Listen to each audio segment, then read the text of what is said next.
En la frontera con Canadá ocurre algo que rompe por completo la seguridad que Ryan había mantenido hasta ese momento. Había llegado convencido de que todo estaba bien atado y de que con el pasaporte bastaría para seguir adelante. Pero no es así. Los agentes de aduana le piden más documentación y no la tiene. Así que le apartan del mostrador y lo llevan a una zona para interrogarle con más calma. En ese tenso momento, todo lo que ha preparado durante meses se reduce a lo que diga, a cómo lo diga y a si resulta convincente o no. Durante unos minutos, su plan queda completamente en el aire.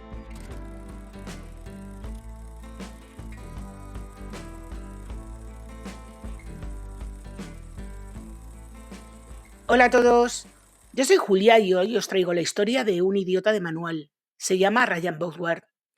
Mirad que normalmente cuento cosas tremendas de gente sinvergüenza o descerebrada o con pocas luces, pero es que este señor lo tiene todo junto. De verdad que se le podría hacer un monumento a la estulticia. Os voy a hablar solo de este individuo, me voy a centrar en la vida de este señor sin profundizar mucho ni en su familia ni en su infancia por dos motivos. Uno, que se sabe bastante poco de lo que fue su vida antes de que todo esto sucediera. Y dos, es que su familia no quiere formar parte del circo mediático que se ha montado en torno a este señor, por llamarle de alguna manera, lo de señor, quiero decir. Y ahora ya con esto que os he explicado, no me enrollo más y vamos con la historia.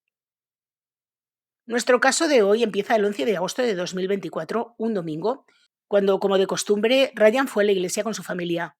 Más tarde, ya por la tarde-noche, tenía previsto ir a pescar. Concretamente, iba a conducir aproximadamente una hora hacia el norte para pescar en Green Lake, en Wisconsin. Como era una persona muy aficionada a las actividades al aire libre, su mujer Emily no le dio la mayor importancia. Iba a hacer kayak, pescar un par de horas y volver esa misma noche. A las 11 menos cuarto envió un mensaje diciendo que su plan era remar hasta la orilla y luego conducir directamente a casa. Pero no volvió. Su mujer Emily empezó a preocuparse bastante y a eso de las 5:30 de la mañana del día siguiente se presentó en la oficina del condado del sheriff de Green Lake para presentar una denuncia sobre un kayakista que había desaparecido. Y enseguida enviaron agentes para revisar el lago e intentar localizarle. No encontraron a Ryan, pero sí su coche y su remolque, lo que hizo pensar que algo había ocurrido en el agua. Menos de una hora después, llegó un hallazgo un poco más inquietante: un kayak volcado en la parte oeste del lago. Para poneros en contexto, Green Lake es el segundo lago más grande de Wisconsin y un lago bastante profundo. Tiene una profundidad máxima de 72 metros. Tiene casi 3.000 hectáreas y más de 40 kilómetros de orilla a orilla. Desde el primer momento, la búsqueda parecía bastante compleja. Aún así, hubo un despliegue enorme. Equipos de rescate con sonar que eran capaces de escanear el fondo del lago, drones que sobrevolaron el agua y agentes rastreando la orilla. Y esa misma mañana del martes 13 de agosto, unos pescadores encontraron una caña de pescar en el fondo del lago. Era de Ryan porque su mujer pudo confirmarlo. Más tarde, a las 3:30, alguien encontró una caja de aparejos. Dentro había una cartera, el carnet de conducir y llaves, y todo pertenecía a Ryan. La suma de los hallazgos, la caja, la caña, el kayak y el coche, reforzaban la hipótesis de que Ryan se había caído al agua. Durante los siguientes 54 días, la búsqueda de este hombre de 45 años, padre de 3 niños, fue una operación de una intensidad que no os podéis hacer una idea. El 24 de agosto se incorporaron perros especializados en la detección de cadáveres y equipos de buceo. Las condiciones eran bastante complicadas porque el agua del lago es bastante turbia, con visibilidad prácticamente nula, y encima era un lago muy profundo, lo que hacía que fuera muy complicado encontrar nada. Aún así, todos los equipos de búsqueda asumieron este riesgo para dar respuesta a una familia que estaba destrozada. Y a pesar de que esta búsqueda era tan complicada, los expertos decían que era prácticamente imposible no haberlo encontrado con todos los recursos y todo el tiempo y todos los equipos que se habían invertido para intentar localizar el cuerpo de Ryan. La situación empezaba a generar una frustración terrible. Cuando llegaron a las 8 semanas de búsqueda, todos empezaron a mirarse entre ellos preguntándose si realmente este hombre estaba en el agua o si ni siquiera estaba allí. Era desconcertante porque todas las pruebas iniciales apuntaban a que sí, a que se había caído al lago, pero a esas alturas ya sentían que de haber estado allí tenían que haberle encontrado. Así que el 7 de octubre, tras decidir dar un giro a la investigación, hicieron un descubrimiento que les dejó con la boca abierta. Fue ese día cuando la policía descubrió que el pasaporte de Ryan se había utilizado el día 13 de agosto, es decir, un día después de su desaparición. Y ese dato lo cambió absolutamente todo. Ese día la policía se enteró de que el pasaporte de Ryan había sido utilizado en la frontera con Canadá. Para entender qué estaba pasando, los investigadores decidieron analizar su rastro digital y lo que encontraron fue bastante revelador. Todo apuntaba a que Ryan había planificado su desaparición durante meses.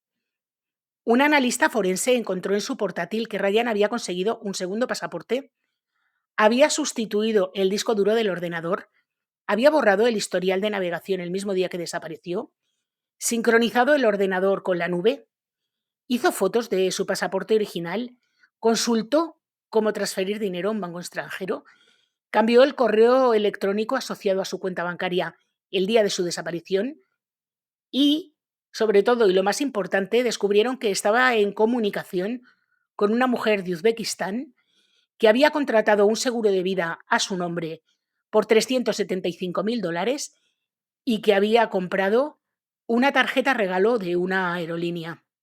El segundo pasaporte de Ryan lo obtuvo después de declarar el primero como perdido o robado. Sin embargo, los investigadores encontraron el pasaporte original con facilidad, gracias a que su mujer les dijo sí, sí, está en este cajón concretamente. A estas alturas, la policía ya tenía claro que Ryan no se había ahogado en el lago, había escenificado su desaparición y todo indicaba que había fingido su muerte para estar con esta mujer de Uzbekistán con la que chateaba por el ordenador. El problema es que no sabían exactamente dónde estaban. Pensaban que probablemente se encontraba en Europa, pero no tenían una localización exacta. El caso llegó a implicar incluso al FBI, al Departamento de Seguridad Nacional, lo que os puede hacer una idea de la seriedad con la que se tomó esta investigación. Y no es para menos, la verdad, porque lo que hizo Ryan es bastante complicado de entender a muchos niveles. Todo su esfuerzo por una persona a la que había conocido por Internet. Yo no sé exactamente qué le diría a esta señora, pero debió ser lo suficientemente interesante como para que él considerara que merecía la pena abandonar todo lo que tenía, su trabajo, su familia, y no digo solo su mujer y sus 3 hijos, sus padres, sus hermanos, sus amigos, a todo el mundo para irse con ella. Y es que además les abandonó haciéndoles creer que había muerto. Es que hace falta ser no solo imbécil, es que hace falta ser sinvergüenza. Ryan y Emily acababan de celebrar su 22º aniversario de boda. Habían criado a 3 hijos juntos y coge el tío y se pira, haciéndoles creer que has muerto. Pero ¿cómo le puedes hacer eso a tu mujer y a tus hijos? Niños que son bastante capaces de comprender lo que está pasando y de sufrir un duelo por un padre al que han perdido de una manera bastante trágica. Ese mismo día había estado con ellos en la iglesia, habían estado comiendo juntos, disfrutando de un día en familia, y luego por la tarde el tío se va para desaparecer para siempre, dejándoles completamente desolados. Me parece de una crueldad increíble. Yo me imagino cuando a esta familia le dicen que este hombre no estaba muerto, sino que llevaba planeando todo esto al menos 7 meses, porque hacía 7 meses que había contratado el seguro de vida. A lo mejor este imbécil pensó que un seguro de vida de $375.000 pues iba a servir para que no sufrieran tanto, para no dejarles desprotegidos económicamente. Es que no sé qué se le pasó por la cabeza a este sujeto de verdad. Un mes después de que supieran que este hombre había planeado todo esto, no habían encontrado aún a Ryan, así que el sheriff decidió emitir un mensaje en televisión a ver si con un poco de suerte este hombre lo veía. El mensaje dice: quiero agradecer el trabajo de mi oficina, pero sobre todo quiero dar las gracias a la familia, a su mujer, que es una persona muy fuerte. Siempre respondió cuando la necesitamos y nos dio todo lo que pudo. No puedo imaginar por lo que está pasando. Es muy duro. Un día creen que su padre ha muerto ahogado y al día siguiente descubren que no es así. Ryan, si estás viendo esto, te pido que contactes con nosotros o con tu familia. Entendemos que pueden pasar muchas cosas, pero hay una familia que quiere que su padre vuelva. Bueno, os podéis imaginar. El impacto del caso fue la leche. Estaba en los periódicos, en las televisiones, en las radios, en las redes sociales, estaba en todas partes. Pero es que además, a todo lo horrible de este caso, hay que sumar el enorme gasto de recursos, de tiempo, de dinero, de personal y en muchos casos también el desgaste emocional de todos los que estuvieron buscando. El condado de Green Lake estimó que había gastado en su búsqueda cerca de $40.000, sin contar los más de 10.000 que alguna gente donó para buscar a Ryan. Pero es que además la policía tenía otro problemita, y es que técnicamente fingir tu propia muerte no es ilegal. Sin embargo, en la mayoría de los casos en los que alguien lo intenta, acaba cometiendo una serie de delitos en el proceso. Y en este caso muchos creían que Ryan sí había cruzado esta línea. Se habló de dos posibles cargos. Uno, obstrucción a la justicia y otro, intento de fraude al seguro. En Wisconsin es ilegal proporcionar información falsa a un agente o colocar pruebas con la intención de engañar a las autoridades en el ejercicio de sus funciones. Y eso encajaba bastante bien con lo que hizo. Es decir, colocar todas las pruebas en el lago para que pensaran que se había caído.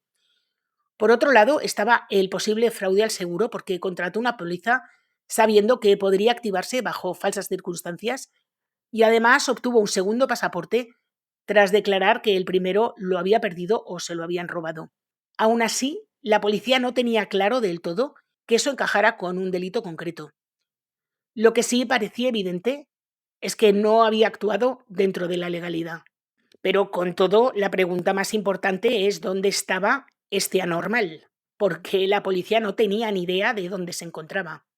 Y además es que, como pensaban que estaba en Uzbekistán y en Uzbekistán no hay tratado de extradición, pues es que, a no ser que él volviera por su propio pie, iba a ser complicado. Esto hacía que muchos se preguntaran si realmente este hombre se había salido con la suya. Y en cierto modo, él se salió con la suya, la decisión de volver dependía de él. Organizar una búsqueda internacional tenía un coste elevadísimo, tanto en tiempo como en recursos, y la policía se preguntaba si realmente merecía la pena. Aún así, querían que regresara, lógicamente. Pero en lugar de forzar la situación, optaron por apelar a su lado emocional. En una rueda de prensa que se dio el día 21 de noviembre, se supo que las autoridades ya estaban en contacto con él. Estaban, según dijeron, tocando su fibra sensible para convencerle de que volviera. El sheriff explicó que el 11 de noviembre lograron contactar con él a través de una mujer que hablaba ruso. Le hicieron unas cuantas preguntas a Ryan para confirmar su identidad y le pidieron que enviara un vídeo para demostrar que estaba a salvo. Y sorprendentemente lo hizo. El audio es bastante complicado de entender, más bien no se entiende nada, pero la impresión general que daba este vídeo es que el hombre no estaba precisamente contento, más bien todo lo contrario. No voy a decir que se merecía no estar contento, pero mira, sí, lo voy a decir, se lo merecía. Lo cual resulta bastante irónico teniendo en cuenta que había abandonado toda su vida para empezar otra con una mujer a la que había conocido por internet. Evidentemente, la policía no le preguntó si estaba contento con su nueva vida. Lo que sí le pidieron es que les explicara cómo Leche lo había hecho. Y entonces él tranquilamente les explicó que había escondido una bicicleta eléctrica cerca del embarcadero, salió en kayak, llevó consigo una pequeña embarcación hinchable, volcó el kayak y dejó el teléfono en el agua. Luego utilizó la barca inflable para regresar a la orilla, se montó en la bici eléctrica y viajó durante toda la noche hasta Madison. Desde allí cogió un autobús a Detroit y después cruzó la frontera con Canadá. Luego continuó en autobús hasta el aeropuerto y cogió un vuelo. Las autoridades seguían verificando todos esos movimientos, pero consideraban bastante probado que todo lo que había dicho Ryan era así. También reconoció que no esperaba que la búsqueda durara más de 2 semanas. Eligió ese lago porque sabía que era el más profundo del estado. Había investigado todo y pensaba que su plan iba a funcionar. Pero no salió como esperaba. Según dijo Ryan, lo había hecho por motivos personales y creyó que era lo mejor. Aún así, todo apunta a que esta relación por internet con una mujer rusa de Kazajistán, Uzbekistán o de donde fuera fue el detonante principal de todo lo que hizo. También pidió perdón por la gran cantidad de recursos que se habían invertido en su búsqueda y a mí esto me reafirma en mi idea de que este hombre era tonto perdido, porque ¿qué se esperaba? Ah, ¿Que se ha ahogado un hombre en un lago? Bueno, pues ya aparecerá el cadáver. ¿De verdad, en serio? Él esperaba que su familia no quisiera recuperar el cuerpo. Es de verdad, en serio. Bueno, pues a pesar de todo esto, hay una cosa aún más sorprendente porque, como os digo, es imbécil, y este hombre lo que hizo fue regresar. Y lo hizo por su propia voluntad el 10 de diciembre. Fue detenido inmediatamente y llevado a la cárcel del condado de Green Lake por un delito menor de obstrucción a la justicia. Al día siguiente compareció ante el juez y anunció que se representaría a sí mismo. Es que era idiota, claro. Dijo que solo tenía $20 y que no podía permitirse un abogado. Incluso cuando se le ofreció uno de oficio, insistió en que prefería defenderse solo. El juez permitió a los medios que asistieran a las vistas, pero pidió privacidad para la familia. Y a pesar de todo, le concedieron la libertad bajo fianza, una fianza de $500 solo. No tuvo que pagarla, solo comprometerse a comparecer ante el tribunal. Si no lo hacía, sí, tendría que abonar esa cantidad. Tampoco le retiraron el pasaporte, algo que llamó bastante la atención teniendo en cuenta el riesgo de fuga. Aunque dado que él mismo se había entregado, pues quizá no se consideró necesario. Yo se lo hubiera retirado porque dado que no solo era imbécil, sino que estaba como las maracas de Machín, pues cualquiera sabe. Ese mismo día el sheriff explicó que había regresado voluntariamente e incluso había avisado antes de llegar. Había mostrado cierta colaboración. El sheriff dijo que era bastante posible que el sentimiento de culpa influyera en esa decisión. A mí no me queda claro porque alguien que ha pasado los últimos al menos 7 meses planeando su fuga y luego otros 3 o 4 fugado, no sé yo hasta qué punto tiene sentimiento de culpa, pero bueno, vamos a aceptar pulpo. Aún así, se declaró no culpable. A mediados de diciembre se hizo pública la denuncia penal que detallaba todo el plan. Todo comenzó, como ya os he contado, la mañana del 11 de agosto. Ryan fue a la iglesia con su familia, después, después regresó a casa y preparó todo lo necesario para la supuesta jornada de pesca. Pero no se dirigió directamente al lago. Primero fue a su taller de carpintería, donde había guardado una bicicleta eléctrica que había comprado semanas antes, porque la necesitaba para escapar. Temía que las cámaras captaran cómo la cargaba en el remolque, así que lo acercó lo máximo posible al edificio para que no se viera. Luego hizo una parada en Walmart, quería comprar un chaleco salvavidas, ya tenía uno, pero lo había dejado junto al kayak para reforzar la idea del accidente, y necesitaba otro para utilizarlo después para regresar a la orilla tras abandonar el kayak. Después de esto fue a casa de un amigo, sabiendo que este no estaría. Allí recogió unos sacos de pellets para una estufa, aunque no está claro por qué. Finalmente llegó a Green Lake alrededor de la 1 de la tarde. Al llegar, se inquietó al ver un coche policial en la zona, pero en cuanto se marchó, siguió adelante con su plan. Remó hasta lo que él creía el punto más profundo del lago y lanzó su teléfono al agua, lo que explica por qué la última señal del teléfono se diera allí.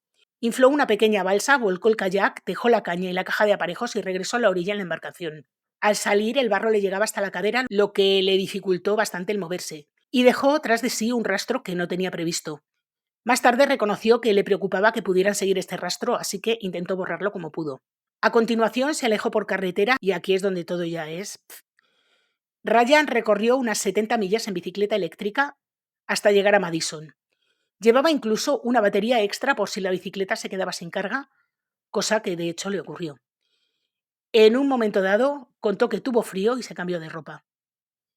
A las 5 de la mañana tuvo un momento, no está claro si de culpa, tristeza o preocupación, porque a esa hora a la que su mujer suele despertarse, sabía que iba a estar buscándole. No se sabe si en ese instante pensó en lo que ella estaba a punto de vivir y en lo que viviría en las semanas y meses siguientes. Pero sí dijo a los investigadores que fue la primera vez en la que se dio cuenta de que ya no había marcha atrás. En ese punto abandonó la bicicleta, la ropa y la balsa en un parque situado a unos 45 minutos en una estación de autobuses, tomó uno desde Milwaukee hasta Detroit y luego desde Detroit hasta la frontera con Canadá con la intención de llegar al aeropuerto de Toronto. Pasar el control fronterizo resultó más complicado de lo que esperaba. Según explicó, pensaba que con el pasaporte sería suficiente, pero también le pidieron el carnet de conducir que no lo llevaba. Lo apartaron para interrogarle en privado y él mismo reconoció que estaba muy nervioso porque todo su plan dependía de ese momento. Finalmente le dejaron pasar, llegó al aeropuerto, compró un billete de ida a París y desde allí tomó otro vuelo a Georgia, Al aterrizar envió un correo a la mujer con la que se comunicaba y ella le recogió aproximadamente una hora después.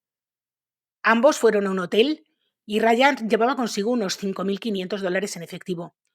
Y en ese momento estaba completamente convencido de que su plan había funcionado. Pensaba que lo había conseguido.